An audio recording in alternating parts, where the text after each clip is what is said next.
please welcome Robert Bateman. Thank you.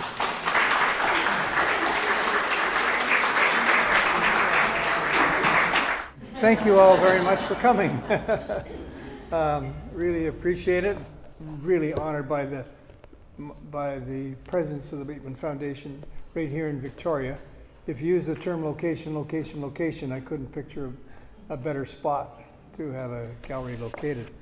So this is those little red dots are different places that we visited. This is an old map I painted for an earlier slide talk, so we're not necessarily going. No, I don't think we're not going to all those places. This is Montreal, as you probably guessed. There's a place called Otier Nord, which we're not going to visit. It was on the way up to Ungava, and that's where I'm going to be starting. Churchill is, of course, world famous. It's a great place to visit. That's better, yes. Okay, is that better at the back, especially? Yeah. So that's Churchill. I think there's a little bit in Northwest Territories here. This is where the people of the deer were that Farley Mowat wrote about. And he predicted if the Hudson Bay Company and the Canadian government continued with their policies, the people of the deer would become extinct as people, not as individuals. But he was Farley Mowat, we got to know him a little bit.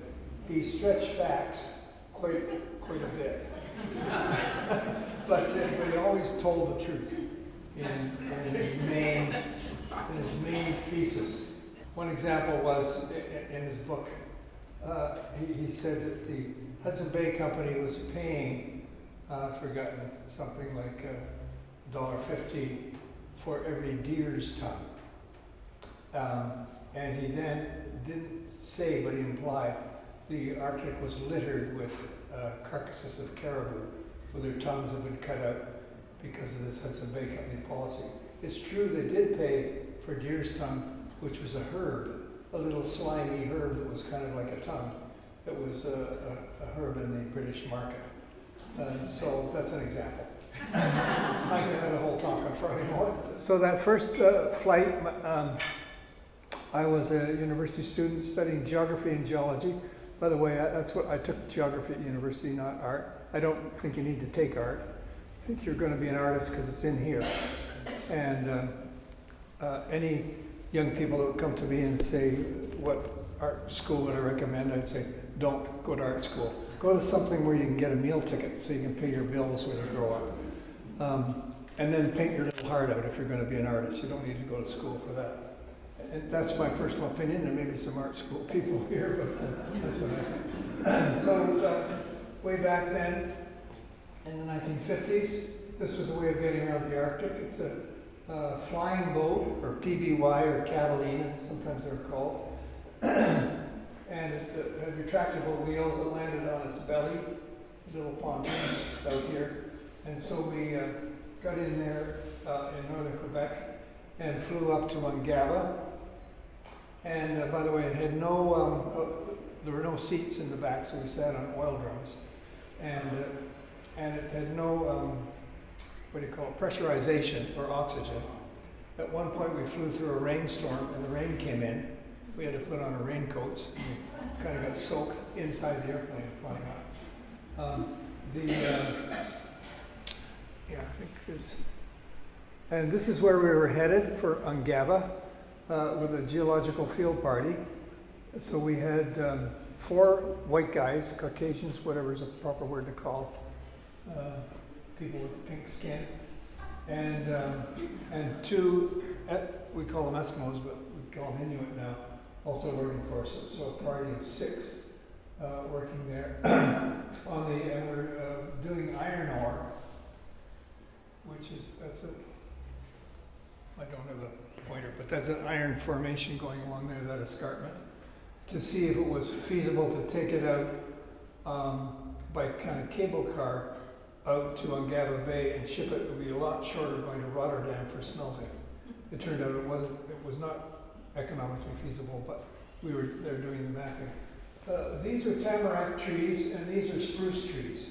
The reason the tamarack trees are taller is because their needles come off in the winter, and that's when the worst storms are hitting and making Arctic vegetation very low and flat for protection. But the needles come off the tamaracks, so the wind just blows by, but not the spruce. So those are equal age to those. And I was, as I probably have said, or you know, I was always an artist, and I was in my kind of group of 7. I feel this is kind of A.Y. Jackson-y phase of painting directly in the field. I took pride in the fact I never touched a piece of art once I left the field. I did it 100% in the field. And you can see, once again, the taller tamaracks and the lower spruce trees. And our 2 assistants that were working with us, Inuit guys, this is Jimmy and Matlook. The originals of a number of these are here.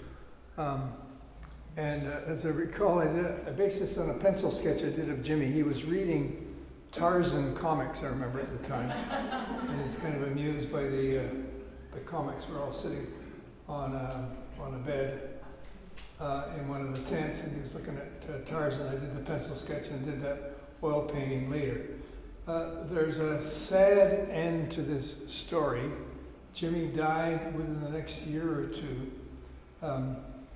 from eating contaminated fish that had been stored in a gasoline drum and gone rotten a bit, and still had some gasoline in it, which was not a good idea. So that was a sad ending to Jimmy, who was really wonderful and an honor to be working with. And his companion was George Inculcate, and here he is making a gill net with a little bobbin here, and he's loading up the bobbin. And that's the strings that are going to go in this gill net. And these are the kind of footwear, traditional footwear, that is made by the women. They lace very tightly around the top, and they can actually wade across streams up to their waist.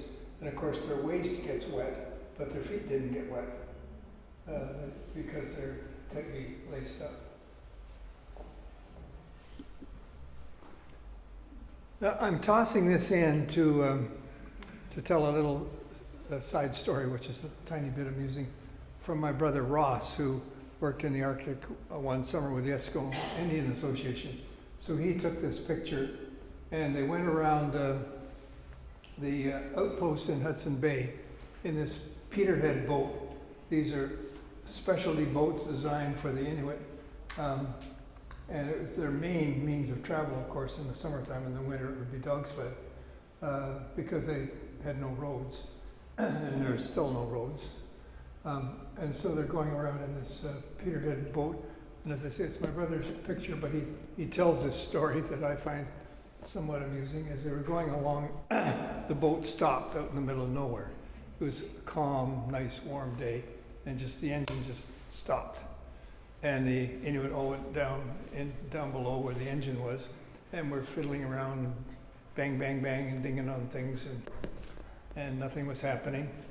And my brother was up on top with the other white guy, and the Inuit then poked his head up and said, I thought I saw somebody here with a copy of Playboy magazine.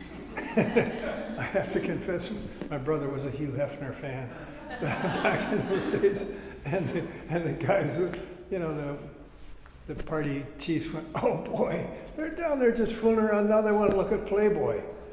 And as you might, well, I'm sure nobody here looks at Playboy, but it does have a centerfold.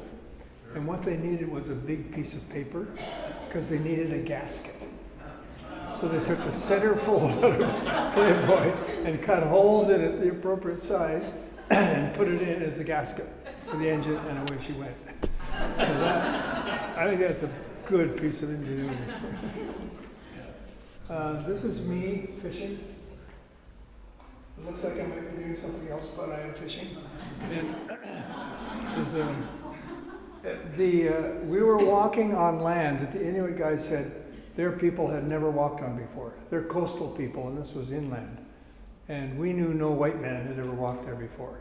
So we're pretty sure we were the first to ever set foot on all these different places. We named the names on the lakes that are gazetted there now, and the rivers and the waterfalls and so on, are the names that we put on that particular summer. So there I am fishing, and it was virgin country when it comes to fishing. Every third cast, you'd have an Arctic char or a speckled trout, sometimes lake trout. Those are both char. Char have pink spots, but they'd be, 5 to 15 pounds. And we actually got, you could just every third cast, as I say, you'd have a big, beautiful Arctic char like that on. And our other thing in our diet was Kraft dinner. So it was either Arctic char or Kraft dinner. And believe it or not, I got sick of Arctic char. And I'm still not sick of Kraft dinner. As long as I've got ketchup, as Birgit knows. Arctic char is, of course, one of the most wonderful, beautiful fishes to eat now. The guy, the one in the middle is me. Okay. The next trip was with my close buddy, Bristol Foster. He's the reason we're out west, the reason we moved to Salt Spring Island. We met him at a naturalist club at the Royal Ontario Museum. And his main career, well, he had two parts to it, but one was being director. Where's the BC Museum? That way. Yeah, the Royal BC Museum. He was there when the new building was being built. There's a little old building which is now archives, I think. But he was the director there, and he's a wildlife biologist, and he's the reason we, as I said, we moved to Salt Spring Island.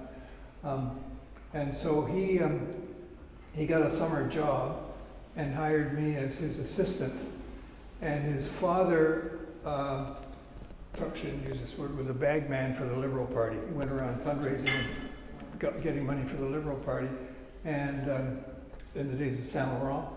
And so we pulled strings, or his dad did, and we got this flight up to the Arctic in a C-119 or flying boxcar.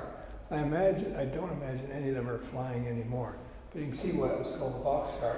It's just a huge cargo area. And we went out to the airport to get on board, and the mechanic walked us out. And he said, "I'd never fly one of those damn things." He said, if one engine stops, and it's got two engines, but if one engine stops, it'll drop like a stone. It's just a suicide thing. I'd never fly one. So then we got on board, and we put on parachute harnesses just in case. And we were told if you hear a series of short buzzes, bzz, bzz, bzz, bzz, you reach up and take a parachute, which is hanging above your head, and clip it onto your harness, walk down to the back door, which is there, those are doors, and the doors, as the plane is going down, I gather, the doors will open, and you're already attached, your ripcord's attached. So all you need to do is walk to the back door and step out. And when you step out, this is what you see. Maybe over a lot of it. This is flying over Hudson Bay. And of course you wouldn't live very long in that water if you happen to step out over that. So here we are, we arrived at Churchill, safe and sound. That's Bristol as he looked back in the 50s. And as I say, he's here on Salt Spring Island right now. And he's at a rough-legged hawk's nest. And this is a baby rough-legged hawk. Now, here's one of these, one of the things we were doing was, the main thing Bristol was doing was getting his MA thesis on this critter here, this vole that has a yellowish nose. It was very, very rare. Until that summer, there were only 4 in all the museums of the world. And we got at least 70 that we collected and gave to different museums. And but we were live trapping them and marking them and learning as much as we could about it's called Anatomies. Its scientific name is Anatomies ungava. And you probably don't go for scientific names, so I'll tell you the common name. Common name is Anatomies. These are some of its parasites. And this is the example of don't do what I do what I say. Don't capture baby wild creatures and raise them. Most of the time they just die. In this case, it happened to be a good news story. But this little owl we did take out of the nest after I'd taken this picture that I based this on. These are siblings, virtually the same age, maybe 2 or 3 days apart. Now, most what I call normal birds, well, like a robin, they lay their eggs, and say a robin has 5 eggs. She'll lay her egg and let it cool down to air temperature, and the chick does not develop. Then a day or so later, she'll lay another egg, and she'll lay 4 or 5 eggs, and then she'll sit on them, and then they'll all develop and hatch about the same time, so they have equal competition for the worms, so you don't get a big bully sibling. Owls don't do that. Owls lay 1 egg and sit on it. And so chances are with 4 eggs, which would be normal for owls, you might have a sibling that was many days older than the little runt. And so usually the poor little runt, well, of course, as soon as the parent comes in with a mouse, the siblings sit on the little runt and get it all, 100%. And so as time goes on, this poor little guy gets weaker and weaker. And when you stop to think about it, though, it's nature's way. If there's a lot of mice, if they're abundant, there'll be enough for all 4. If mice are scarce, there may only be enough for 1, but that's better than none, than having them all half starved and then completely starved. So at any rate, be that as it may, Bristol, well, I went along with it too, but he had the ownership of this owl, and this is what it looked like when it grew up. And a book, just recommending it tonight, I'm not sure, I guess the journalist might still be here. A book pardon? Emily, that's right. It's called King Solomon's Ring by Conrad Lorenz.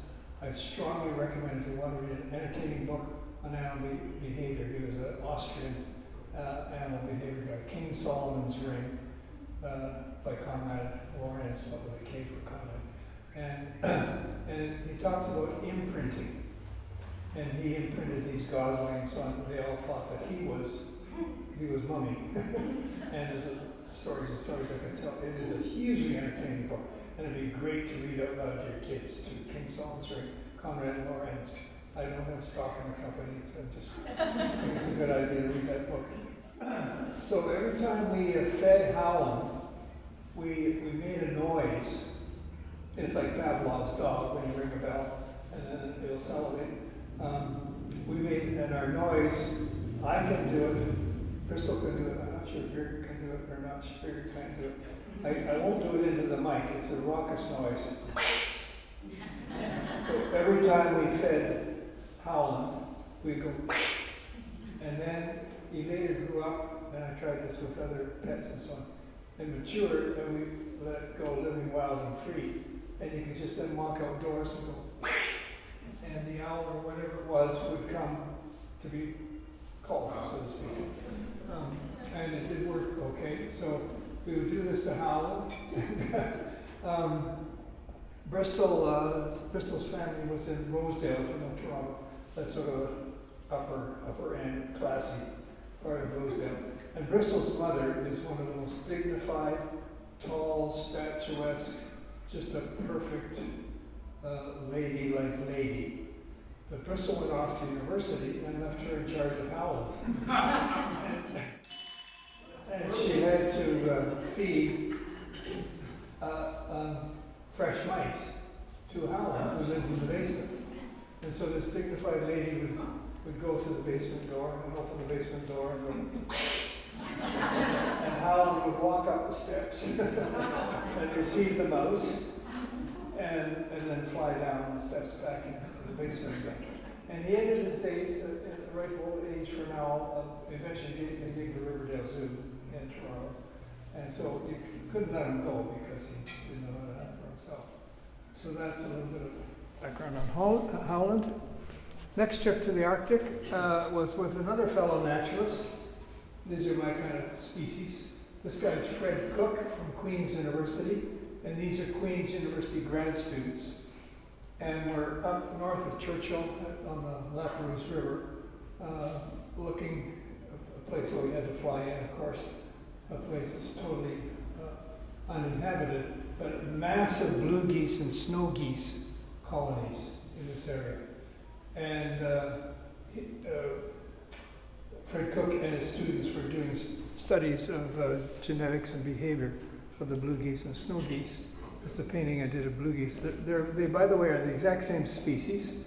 Blue geese, you can have blue geese and snow geese in the same family, coming out of the same nest. It's just a color phase, like black squirrels and gray squirrels. Those are the blue phase, and this is the snowy phase.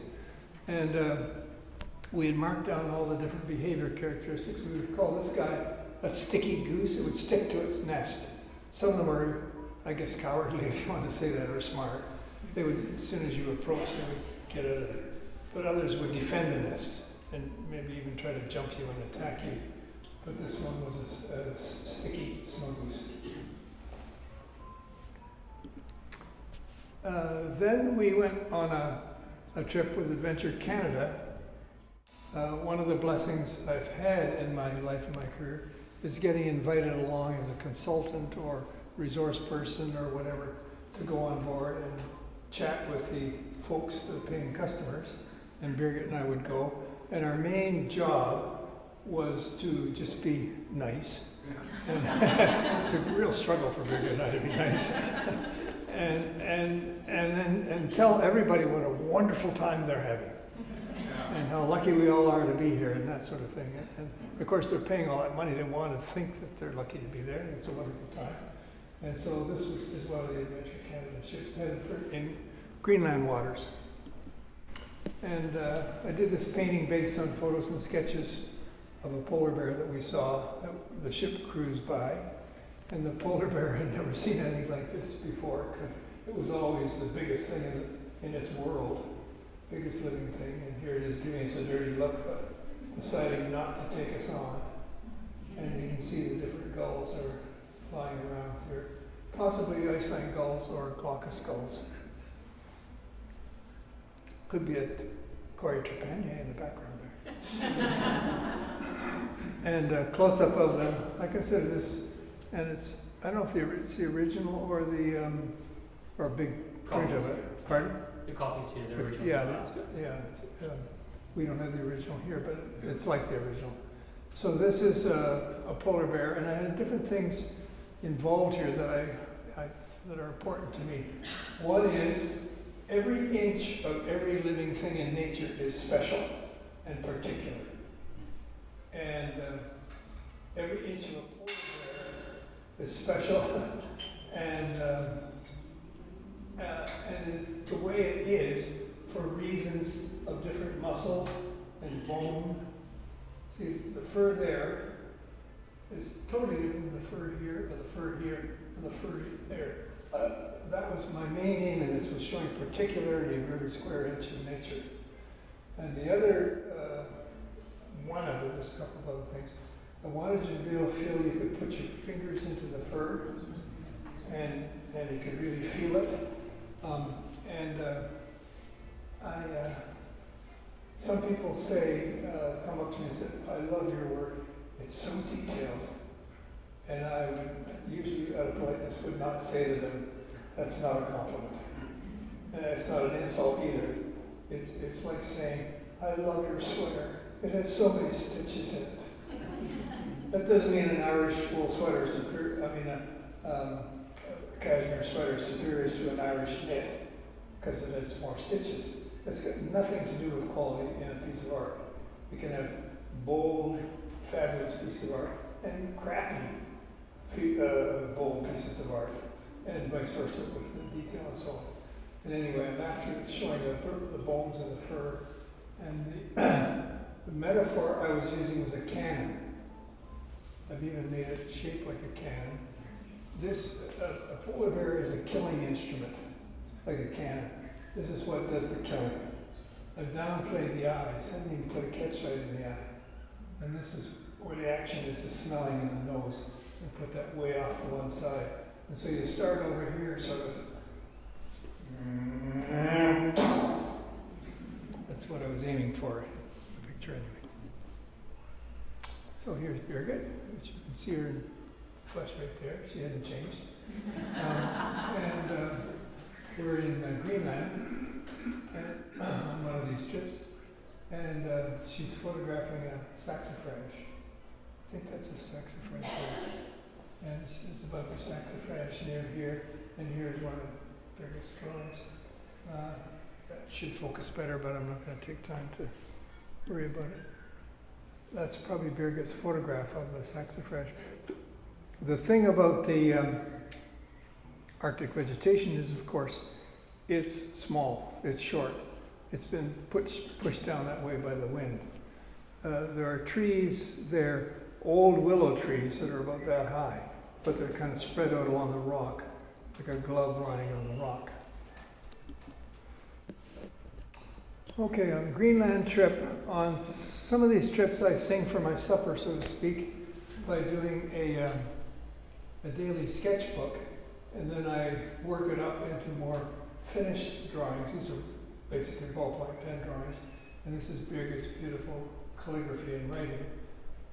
This is part of the Greenland trip, but we went to Pangnirtung, and so this is near Pangnirtung. This is an old plot from the old whalers that they used to put over a big campfire and render the blubber in it. I think you have 5 minutes. Okay. Unless Peter tells you otherwise. 5 minutes. Yeah, okay, yeah. All right. And so these are throat singers. They stand very close to each other, the women. I don't know quite how they do it. It's anyway, don't have time to talk about it. That's John Huston, who's James Huston's son. And he's an Arctic expert, leads Arctic trips. As you can tell, there's a polar bear and some Inuit people. This is Kanoyuak. She's one of the most famous artists in Canada. She died, as you can see, in 2013. She's 3 years my senior, because I was born in 1930. But we visited her. She made Eskimo prints famous. We visited her on that trip, and she was still alive and in good shape. And there's James Huston, John's father, who started Eskimo prints with some Eskimo prints. And this is one of Kanoyuak's designs that was made into a postage stamp called the Enchanted Owl. And this is another one that is called the Arrival of the Sun, because as you know, and this, by the way, is stone cut print. Where you see the next slide how big it is. So when the sun goes away in the wintertime, and then it comes back, all the birds are attached to it. They all come back at the same time. So this makes complete sense. To me, it looks like it could be done by Matisse. And it's inked in this special way. This is part of what James Huston had introduced to these people, and then they just took off. And it is one of the main sources of income for a significant chunk of Canada is art, believe it or not. Eskimo or Inuit prints are one of the main sources of income in the Canadian north, and it's still going on. And here it is hanging in place in our dining room. I'm sorry I can't invite you all to come, but this is our dining room. It's an Audubon etching here. It's a Inuit carving in old whalebone there. And here is the Kanoyuak to give you an idea of the size and scale. And since I can't invite you all to come, and at least I hope you've had a little glimpse of my version of the Arctic, and thank you very much for your attention.